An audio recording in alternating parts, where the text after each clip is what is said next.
Oh man, coming up next, the evolution of one of the most legendary groups ever through their greatest songs. And I'm telling you, we got all three principals here to tell the story of their sound and its impact on the 60s, 70s, and 80s. So many great stories here, including their first album that lit the world on fire with harmonies that moved the soul and stopped the heart, including a song about a torrid love affair that's breakup was so painful, the singer can't even say the famous woman's name during her interview. And then there was the vinyl cover where the photographer set the band members up in the wrong order. They were sitting in front of this house. They were supposed to correspond with the group name that would appear above them on the album. No big deal. The photographer said, we'll just go back after the weekend and reshoot it. Problem is, when they went back on that Monday, the house and the couch they were sitting on were gone. Over the weekend, it had been demolished, so they were stuck with it. And then there was the guy who bet one of the band members $500 he couldn't write a song in a couple of minutes. Not only did this legend win the bet, but it became the famous group's biggest hit. It's an all-star episode coming up next on Professor of Rock. Hey, music junkies, Professor of Rock, always here to celebrate the greatest artists and the greatest songs of all time. You know, if you remember imagining what the teacher might look like in Charlie Brown, you're going to dig this channel of deep musical nostalgia, the blah, blah, blah, blah, blah. Yes, ma'am. Make sure to subscribe below by clicking the white button. I know you'll dig this channel. Also, make sure to check us out, our podcast on Spotify or on Apple, and you can click on it there. We have a lot of great stuff there. Make sure to rate us, leave us a comment. We appreciate it. So it's time for another episode of our series Evolution. We haven't done one of these in a while. This show, we tell the story of a band or artist's career through 5 defining tracks. They may not be their most popular songs. They may not even be my personal favorites, but each one will showcase the evolution of their sound and their artistic direction. And for today's episode, we're going with the multi-platinum rock Hall of Fame group, Crosby, Stills, and Nash. And they're going to take us through the evolution of their sound and their group with all three members here, the late David Crosby, Stephen Stills, and Graham Nash. This one's a little near and dear to my heart because this is one of my dad's favorite groups and bonded us as I was growing up. Now, the supergroup forever known as Crosby, Stills, and Nash, or CSN for short, they formed in 1968 shortly after Crosby, Stills, and Nash performed together informally. They discovered that they harmonized perfectly. And nobody can argue with that. David Crosby had been asked to leave the Byrds in late '67, and Stephen Stills' band, a supergroup in their own right, Buffalo Springfield, had broken up in early '68, and then Graham Nash left the Hollies in December that year. Atlantic Records signed them in 1969, and they soon performed at Woodstock, which brings us to our first Evolution pick. Coming in at number 5 from their first self-titled album, it's the classic song, Sweet Judy Blue Eyes.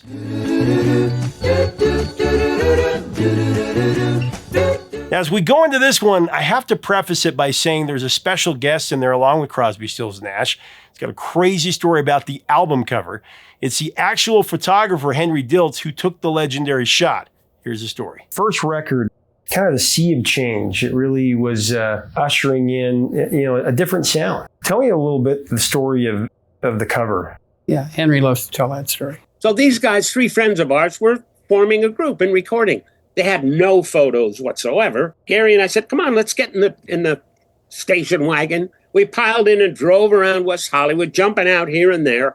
And then we saw that house with a couch. And they sat on the couch, and I took photos. It looked great. And they said, that would be a great record cover. But we're sitting backwards because in the last couple days, we decided to call ourselves Crosby, Stills, Nash. It wasn't going to be Stills, Nash, and Crosby. But Graham thought, that doesn't roll off the tongue like Crosby, Stills, and Nash. He kind of made a poet, and he convinced the other guys it should be that. And so they said, but we're Nash, Stills, and Crosby on that picture. On the picture, yeah. Yeah. So I said, hey, we'll just go back. We'll just go back. You jump on the couch in the right order. Bing, bing, bing. 5 minutes, we got it. So a couple days later. So we did. We went back, and there was no house, no couch, just a vacant lot. They've been bulldozed. There was a pile of sticks in the back. Went back to shoot it in the right order, and the house was gone. Totally gone. So we used it that way anyway,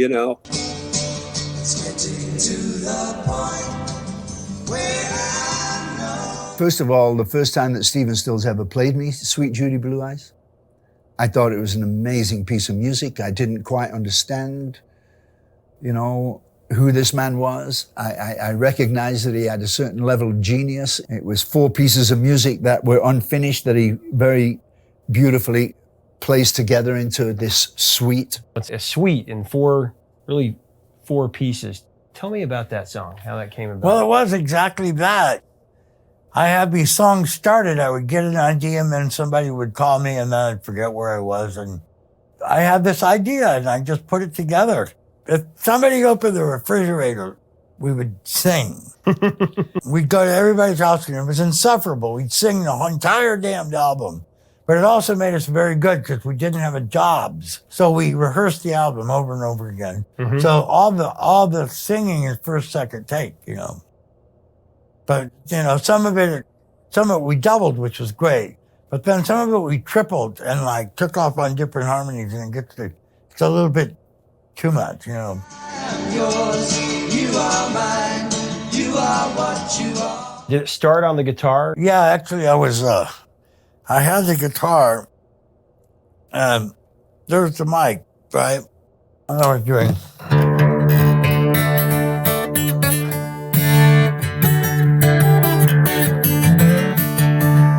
It's that far away.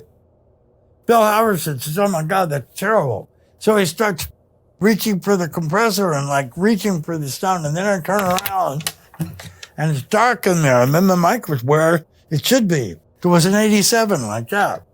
And then we later learned to use an AKG. And it was like pinned the compressor and pinned everything, but it sounded great. and so I just played it through and then started putting parts on. And I put it enough to, you know, and Dallas was there and I think he played Bean. Dallas wanted to be in the band.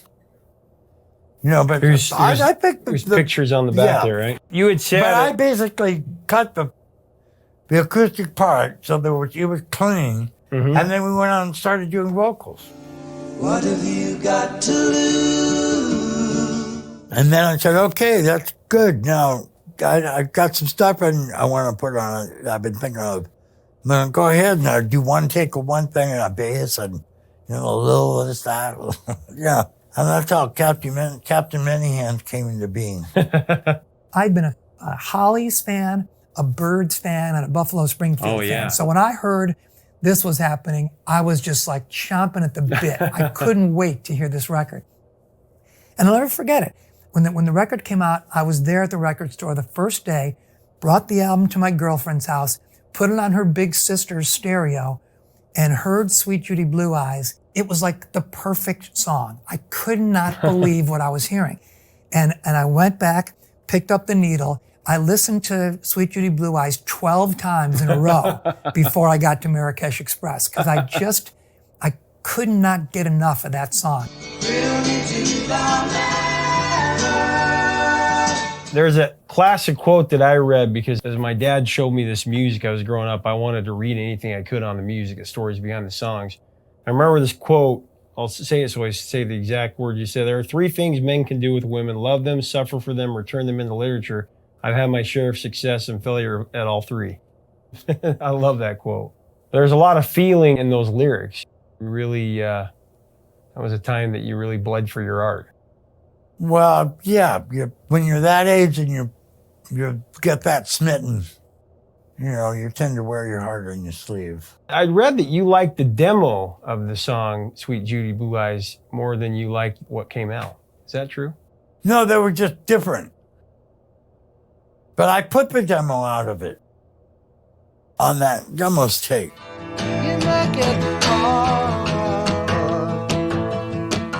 I couldn't digest it. It went from one part to the next. There was so much information. And then the end, you know, I was like, I couldn't even believe it. So badly I must cry out loud. We spent about 15 hours recording the suite.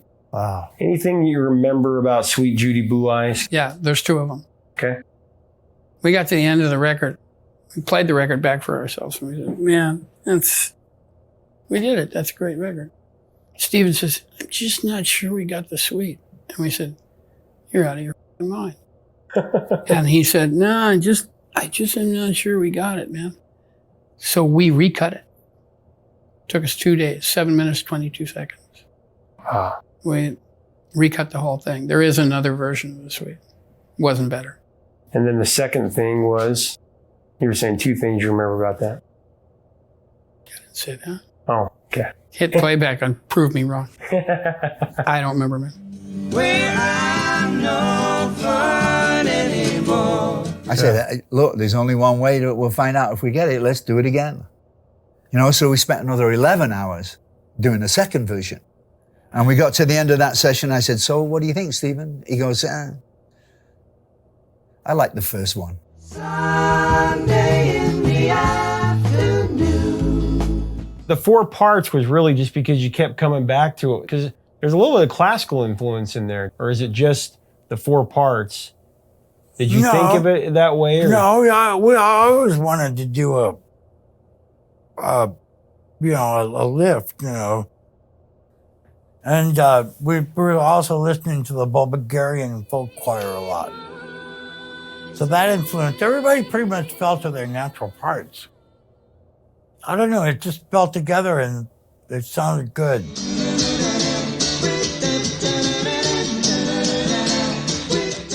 After several hits from their first record and a number 6 showing on the charts with the album, CSN added Neil Young for their second album, Deja Vu, and it was actually credited to CSNY, Crosby, Stills, Nash & Young. Now they were a quartet supergroup, and it added even more firepower to their message. Released on March 11, 1970, it topped the Billboard 200 chart for 1 week and had 3 big hits: Woodstock,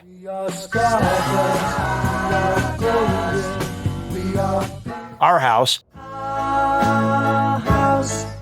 Is a very, very, very fine. and my next evolution pick coming in at number 4, it's the Graham Nash penned tender ballad, Teach Your Children. And this is what Graham told me about it. Great story. You who were on the road.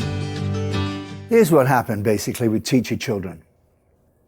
I'd been collecting photographs for about 6 months in 1968. I've never told any gallery owner or exhibition owner how to place my photographs, not my particular personal photographs, but my collection of photographs. I never tell them how to hang them, because they know their gallery or their exhibition space much better than me, right? So I'm very curious as to, when you put a photograph next to a photograph, they talk to each other, and they better have a nice conversation, else they shouldn't be together, right? Right. And I'm curious as to how gallery owners and exhibition people see the work and how they would present it. In this particular case, on one of the first exhibits I had of my collection, somebody had placed a photograph of a boy in Central Park with a hand grenade. It's a famous image by Diane Arbus. Right? It was one of the first images I bought. But they had placed it next to an Arnold Newman portrait of a man called Krupp, the German arms family who provided all the German armaments for both world wars. Right? I'd already started playing with Teach Your Children in my last week with the Hollies in Leeds.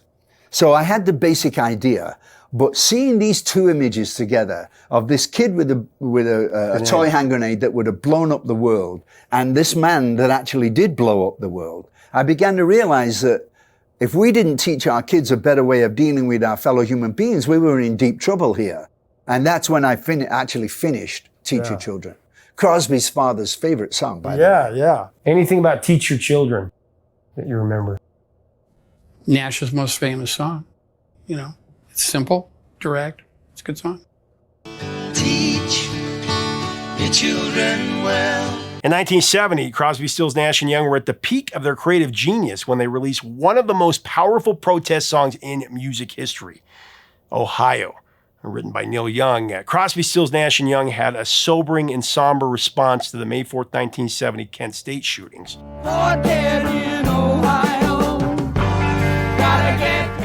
Where 4 unarmed college students were killed by National Guardsmen during an anti-Vietnam War protest.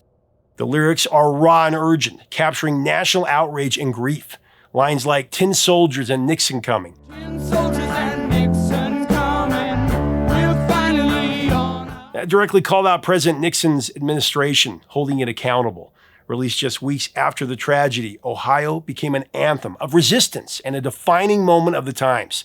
Here's what the late David Crosby said about it. There are people who are not just writing about love, they're writing about what's going on.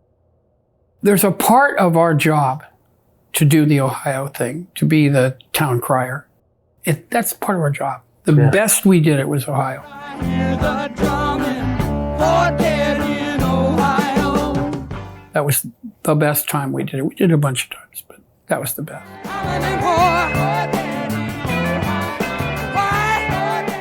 Ohio was never released on a studio album. It was a standalone single. It went to number 14 on the charts. And man, it still sends chills down the spine.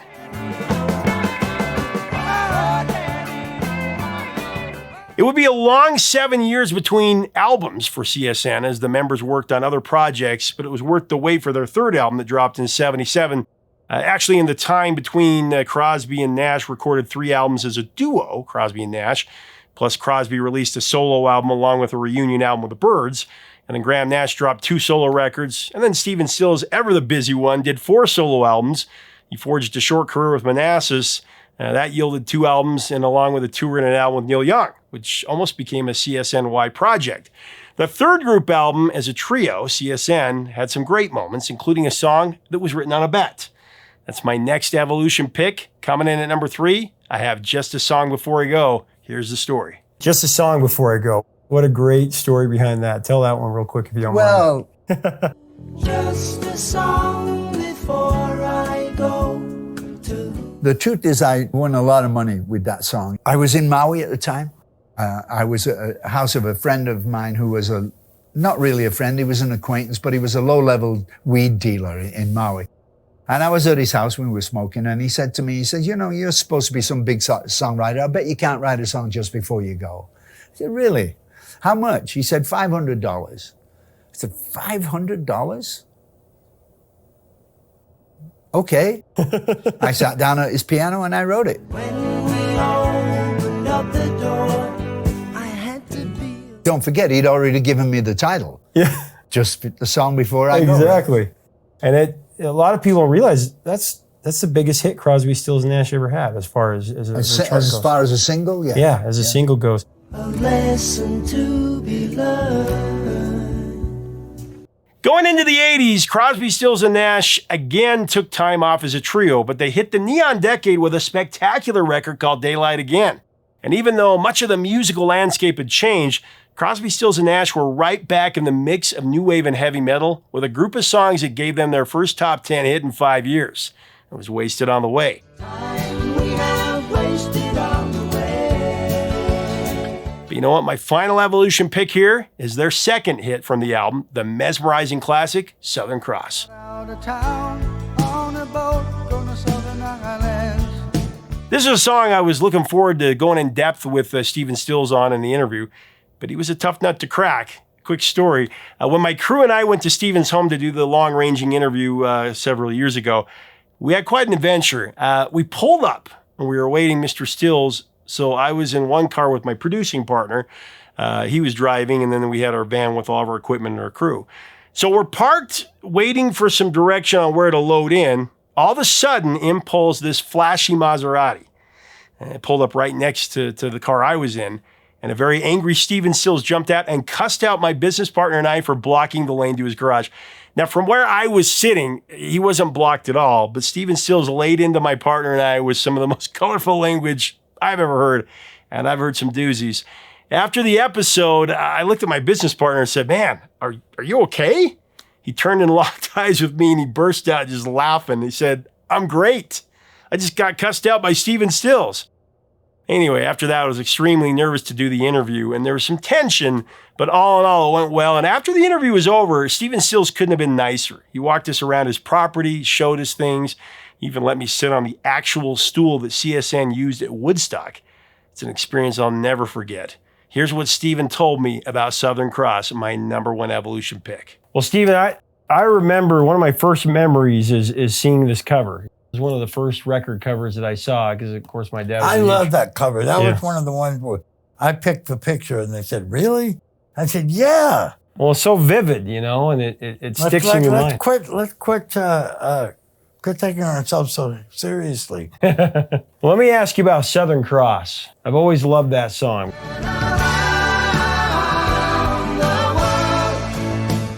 How did that come together? Well, it was all these stories I heard from David and Peter Fonda about sailing to Tahiti. But mainly came from my sailing experiences. Out of town on a boat going to Southern Islands. The actually original melody came from the Curtis brothers. And it was about sailing, but it was about pirates. And it made no sense whatsoever. I think it was called 7 League Boots. And so I said, can I have that melody and write new words to it?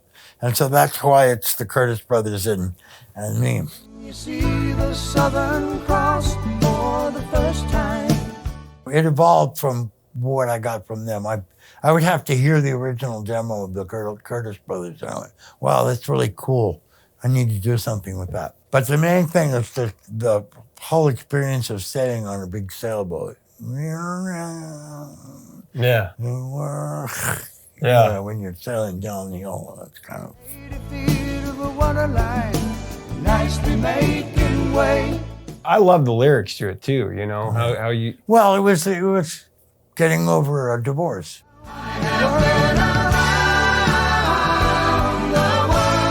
Use the words like, we never failed to fail was the easiest thing to do. Never failed to fail. It was the easiest thing to do.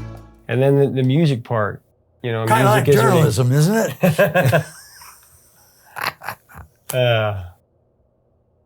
In the Southern Cross. All About Crosby, Stills, and Nash reunited several times, sometimes with Neil Young, sometimes not, and overall they released 8 studio albums, also 4 live records. Their final studio album was 1999's Looking Forward. They did continue to perform after that until about 2015. Sadly, David Crosby died in 2023. Now, the group was inducted into the Rock and Roll Hall of Fame in 1997. Not only that, though, all 3 members have also been inducted for their work in those other groups I mentioned. Crosby for the Byrds, Stills for Buffalo Springfield, and Nash for the Hollies. And of course, Neil Young was also inducted as a solo artist and as a member of Buffalo Springfield, the only band to do that. I'll leave the last word to the late David Crosby. There's a part of our job to be the town crier. Music is a great transmitter of ideas. And ideas are the most powerful shit on the planet. They can change anything if you come up with the right one. Hey, thanks so much for watching. When I say the only group to do that, there's others that have been inducted into the Rock and Roll Hall of Fame several times, but not all in the same band, in different ones. So it's pretty cool. Leave us a comment about Crosby, Stills, and Nash and about these songs. What are your memories? What are your picks? If you like our content, we invite you to subscribe. We'd love to have you as part of our community. Until next time, 3 chords and the truth, my friends.